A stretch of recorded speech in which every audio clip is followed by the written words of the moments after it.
Hey guys, it's Nick, and today was Free Agent Frenzy Day of the NHL, and well, the Hawks really weren't super busy because we do know they're going into a rebuild and what they're going to go after aren't high-end names in the free agent market.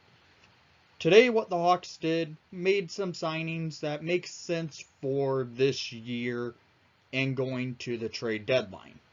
And a couple of them, there's a player on this list that I'm actually really happy to see getting signed by the Hawks. And that's Andreas After a high run and gun type of player with a ton of speed. It shows that Kyle Davidson in this year's draft was looking for good skating, fast players. And well, After is a very fast skater in the NHL. That was only a 1 year, $3 million AAV. So a 1 year, $3 million contract. So he signed for this year, and it's at $3 million bucks. And a lot of people say that signing is basically to have yourself in position going into the trade deadline to make a trade to gain assets. He's a rental almost. I'm okay with that being said, but I think he is a player the Hawks could maybe consider keeping around after this year if they do not decide to move him at the trade deadline. Another player on this list of free agent signings is kind of a journeyman at this point in his career, is Max Domi. He signed the exact same contract as Andreas After. That was a 1 year, $3 million contract. This one was interesting because Domi, he's been moved around quite a bit. I would have thought maybe a cheaper contract going to Domi made more sense, but again, he probably could be another asset to move at the trade deadline to gain prospects or draft picks. Domi is an interesting one. He plays with heart, has a few times in his career where it just seems like he just is not engaged in the game long. That's why he kind of left the Blue Jackets the way he did, kind of left the Coyotes the way he did.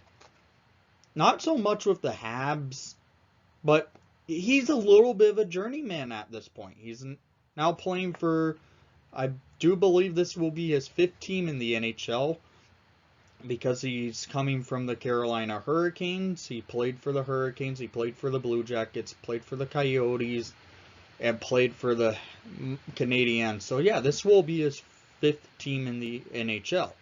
Domi is a younger guy still, so that's a good thing to go after. He does have a little bit of an edge to his game, as we know, because there's some history between Domi and his now new teammate, Connor Murphy. Just a year ago, when it was the shortened season and the Hawks and Blue Jackets were playing in the same division, incident happened and Domi blew up on Connor Murphy. And we'll see what happens from there. If he signed with the Hawks, that means no beef between the two. But it seemed like there was a lot of beef between the two, Murphy and Domi, last year when they did play. So Domi is now a Hawk, which is nice to see.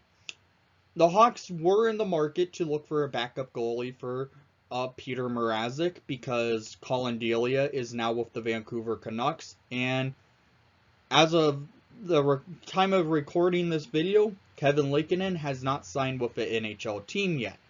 So the Hawks signed veteran backup, kind of journeyman and the net, Alex Surlock. He's not the greatest. He played a lot of last season in the AHL. He's had a lengthy NHL career, but he's not the best when it comes to saving the puck. But let's be honest, the Hawks are trying to tank, and I guess for this case, Surlock can be our backup to Mrazek, and they can lose in either way. But Mrazek is still a competent goalie. I just don't think it fit well. He didn't fit well in the Maple Leaf system last year. But Surlock, it's an interesting one in my opinion, and it's just a cheap contract, league minimum, $750K for 1 year. So if they do decide to cut ties with him at the deadline, they could probably do it. If they don't, they could even probably, if they need to, they could probably even send him down to Rockford if it's in that point where he's that bad and we have a goalie ready to be a backup next year. But we'll see about that. I don't think the Hawks want to waste Arvid Soderblom this year. Same with Drew Commesso, but Commesso is likely to go back to college next season. Then the Hawks signed forward Colin Blackwell. He's played for the Maple Leafs and the Kraken last year, and this was a good contract in my opinion. I've always liked Blackwell, and they signed him to a 2-year, $1.2 million contract. So good to see Blackwell coming to the Hawks. Cheap contract. I think will fit in on the bottom line probably, maybe third line center role, because I don't even know who our centers are going to be because Dylan Strome's not returning and Taze is going to be returning, but it's an interesting time to see what our center situation is going to be in Chicago. So Blackwell can play both wing and center, but I expect him to probably be playing center on the Hawks just because center depth is very weak in Chicago. Then the Hawks made a couple minor league signings, so I'm not going to really get into those. But I think they did well for what they're doing with a rebuild. They didn't go after a big name player even though they had the salary cap, because they know they would not probably be able to acquire one, because they showed at the draft by trading away Alex DeBrincat and Kirby Dach. They don't care if they win next year. So I think these are players that can be good teammate, like good locker room characters to have on the team for a rough season to go into. I want to hear what your thoughts are on the signings.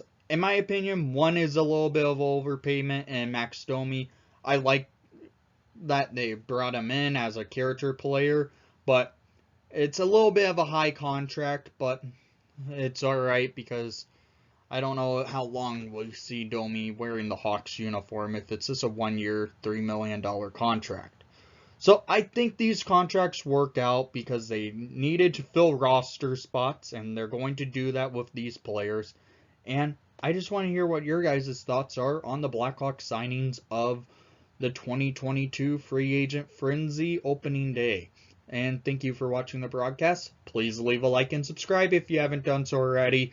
And most of all, we're maybe for a rough few years, but let's go Hawks.